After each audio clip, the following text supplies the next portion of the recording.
e tivemos alguns problemas do ponto de vista burocrático. O certo é que nós fizemos tudo isso, reinformatizamos a Câmara nos padrões exigidos.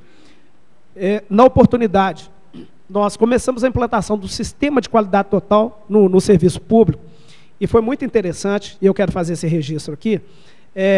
Eu trouxe para a minha gestão algumas ferramentas de gestão do direito privado, ou da iniciativa privada, melhor dizendo, que dessem mais eficiência e mais transparência à casa, e, sobretudo, aos gastos públicos. Tivemos a felicidade de contratar o professor Sidney, que é uma pessoa extremamente inteligente, capaz, e nós começamos, como as empresas começaram, pelo 5S. E nós temos, inclusive, depois se os vereadores quiserem acesso, eu acho que ficou nos registros da casa, nós fizemos um compêndio ao final com todas essas iniciativas, mostrando o antes e mostrando o depois.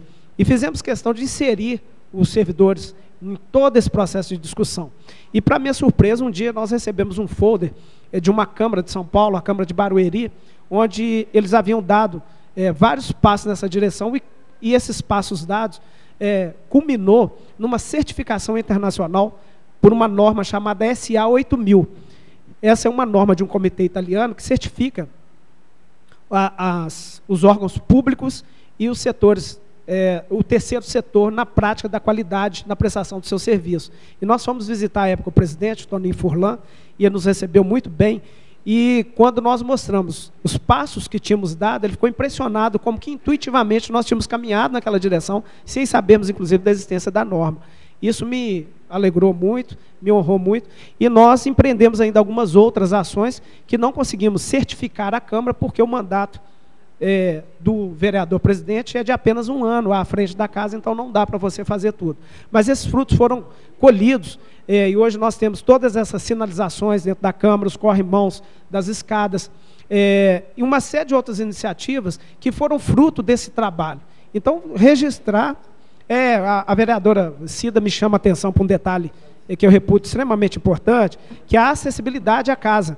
Quando nós recebemos o projeto da obra, exato, Zé Pedro, vou fazer menção agora, nós não tínhamos um acesso, os cadeirantes e portadores de outros tipos de deficiência não tinham acesso à casa. Então nós implantamos essa plataforma elevatória, que inclusive de fácil manuseio pelo munícipe, para que ele tivesse acesso. E depois eu brinquei, porque nós sempre somos notificados pelo Poder Judiciário, e o Ministério Público, mas lá não tem. Um cadeirante que queira participar de uma audiência, ele tem que ter o constrangimento de ser carregado e levado para a sala de audiência. Aqui não, é a casa do povo, e nós esmeramos para que o povo fosse bem acolhido aqui. Então eu agradeço aí aos pares que devem votar daqui a pouco. Eu vou me abster de votar, tendo em vista que minhas contas estão sendo também apreciadas, mas elas ficam, então, dadas por aprovado, caso a casa entenda assim. Muito obrigado, senhor presidente. Senhor presidente. Obrigado, vereador Herbert. Senhor presidente. Pois não, vereadora. Eu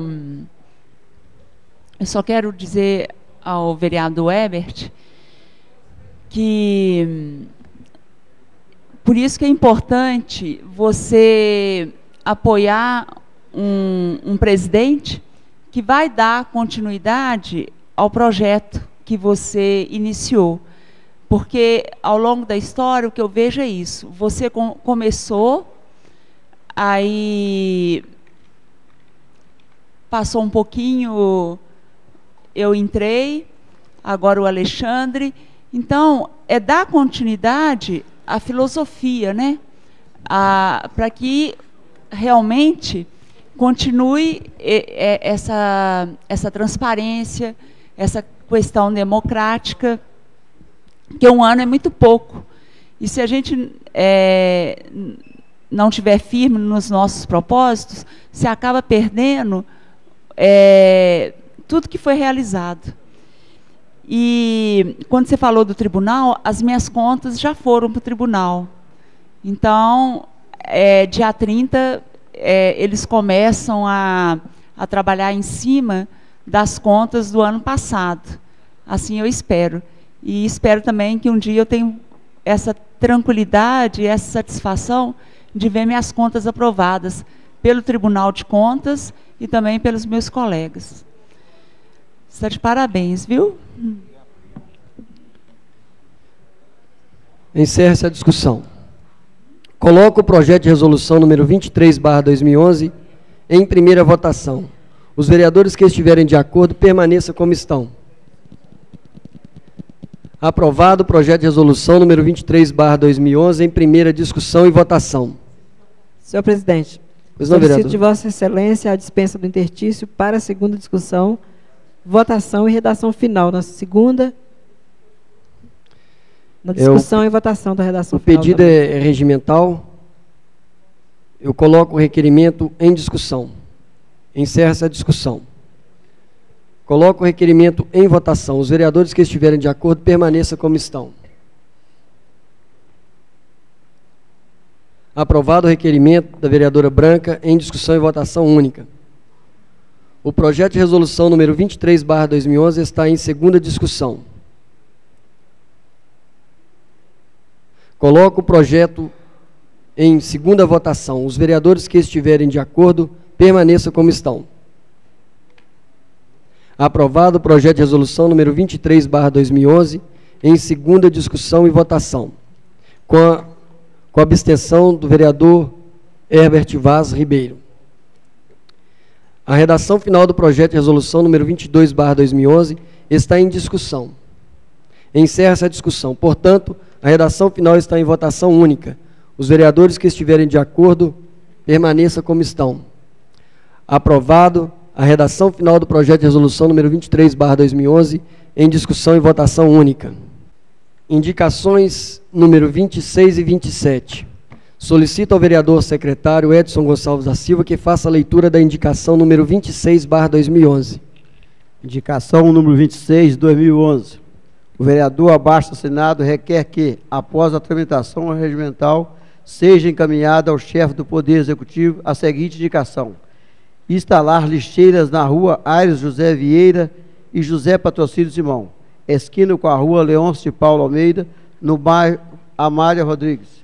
Justificativa: a indicação inteira é de grande importância para os moradores do local, que sofrem com o acúmulo de lixo nas portas de suas residências, causando grande transtorno aos mesmos. De autoria do vereador Alexandre de Oliveira Alves. Coloco a indicação em discussão. Encerra-se a discussão. Coloco a indicação número 26/2011 em votação única. Os vereadores que estiverem de acordo, permaneçam como estão. Aprovada a indicação número 26/2011 em discussão e votação única. Solicito ao vereador secretário Edson Gonçalves que faça a leitura da indicação número 27/2011. Indicação número 27/2011. Encaminhar o projeto de lei a esta Casa Legislativa, objetivando a aplicação da Lei Federal número 11.770, de 9 de setembro de 2008, que dispõe sobre a concessão de licença maternidade pelo período de 180 dias. Justificativa: tal medida se faz necessária e urgente, tendo em vista ser este um direito de benefício dos servidores públicos gestantes do município. Autoria da vereadora Branca de Castilho de Souza Cunha. Coloco a indicação número 27 em discussão. Senhor presidente, só para esclarecer, nós estamos adequando aqui a Constituição Federal, que já prevê a licença maternidade de 6 meses. No caso do município de Ouro Branco, os servidores públicos, eles, as servidoras, quando têm seus filhos, elas ainda estão na legislação anterior a essa nova aprovada. E, na verdade, o que eu estou fazendo é adequar a lei para que essas servidoras possam se beneficiar dela, podendo ter mais tempo para os seus filhos, quando nascerem, amamentar, adaptar, né? E poder voltar ao trabalho, só que numa outra condição. Eu me lembro que na minha época, na verdade, nem 15 dias eram. Quando a gente tinha um filho, tudo que a gente tinha condição de já ficar de pé e poder se locomover, já ia trabalhar. A gente não queria era perder o emprego. Mas a legislação vem mudando, graças a Deus, cada vez mais incentivando, protegendo a mulher, e chegamos agora na questão em que foi aprovado uma lei que beneficia a mulher em 6 meses, em 180 dias. E o que eu gostaria com essa indicação é que o prefeito municipal também fizesse da mesma forma, atendendo as nossas mães, né, mães recentes, mães de fato, e que merecem esse descanso junto da sua família e esse cuidado.